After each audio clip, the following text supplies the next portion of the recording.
నమః శివాయ. ద్వాదశ జ్యోతిర్లింగ క్షేత్రం శ్రీశైలం. ఈ శ్రీశైలం మహాక్షేత్రానికి మరో 8 క్షేత్రాలు ద్వారాలుగా నిలుస్తాయి. అందులో 4 ప్రధాన ద్వారాలు, 4 ఉపద్వారాలున్నాయి. అందులో శ్రీశైలానికి అత్యంత సమీపంలో ఉన్నది ప్రధాన తూర్పు ద్వారం త్రిపురాంతకం. ఏ పవిత్ర క్షేత్రానికి లేనంత విశేషాలు కలిగిన దేవస్థానం ఇది.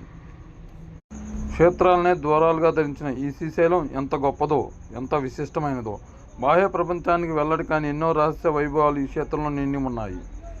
శ్రీశైల ద్వార క్షేత్రాల గురించి ఇప్పుడు తెలుసుకుందాం. ప్రధాన ద్వారాలు: తూర్పు ద్వారం త్రిపురాంతకము, దక్షిణ ద్వారం సిద్ధవటము, పశ్చిమ ద్వారం అలంపరము, ఉత్తర ద్వారం ఉమామహేశ్వరం. ఉపద్వారాలు: ఆగ్నేయ ద్వారం పుష్పగిరి, నైరుతి ద్వారం సోమశీల, వాయువు ద్వారం సంగమేశ్వరం, ఈశాన్య ద్వారం ఏలేశ్వరం. అష్టాదశ శక్తిపీఠాల్లో ఇది ఒక శక్తిపీఠంగా వెలుగొందుతుంది.